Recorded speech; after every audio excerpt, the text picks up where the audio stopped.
Hello everyone, welcome to your next HTML tutorial. In this tutorial, I'll be teaching you tables. It's important that you take a sheet of paper and a biro or a pen and then draw out what a table looks like. It's important that you have a sheet of paper close to you so you understand this code once and for all.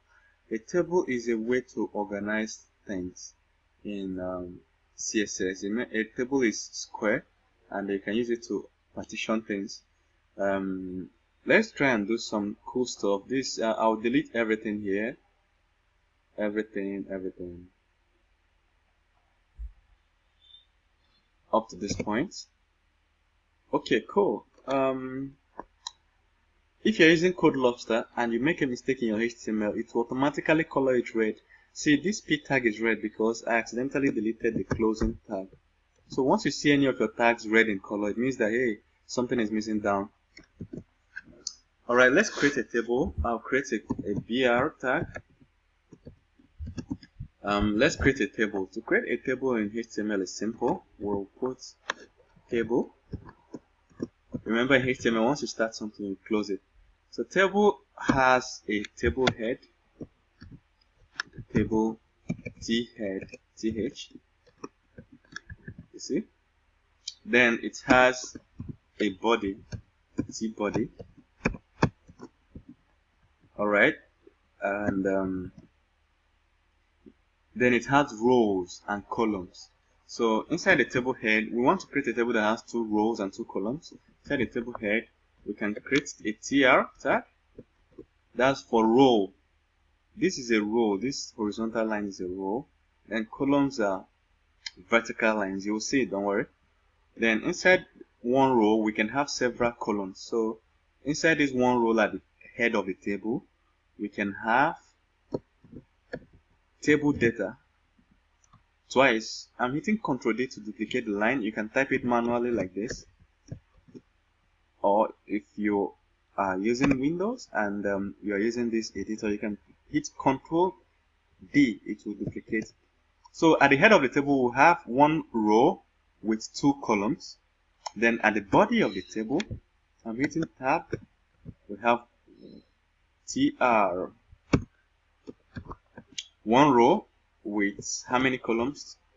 TD. 2 columns too. So make sure that whatever number of columns is in the TR in the body is always is always the same number of rows in the head. So let's make it 2 rows in the body. 2 rows. Ctrl D. I highlight and click on Ctrl D. It duplicates it. I don't need to retype. So let's go check it out. Nothing, we'll not see any real thing. Remember, we did it in our index page. So we'll go to index page.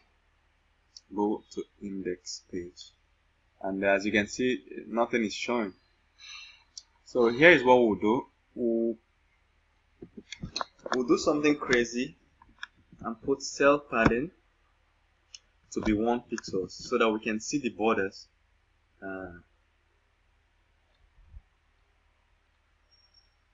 Okay, let's add something in the head. I say first name and last name. This is in the head, and in the body we can say first name is Dave, last name is partner, first name is you, last name is great. So we'll go to our index.html and see, we'll refresh this page.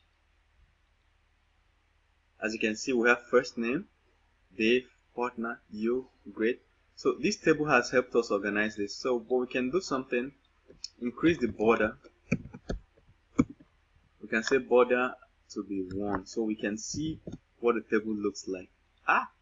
In reality, as you can see, this table is all about you have a row, you have a second row and third row, but this one is the heading, then this are the body. Alright, then you have 2 columns each.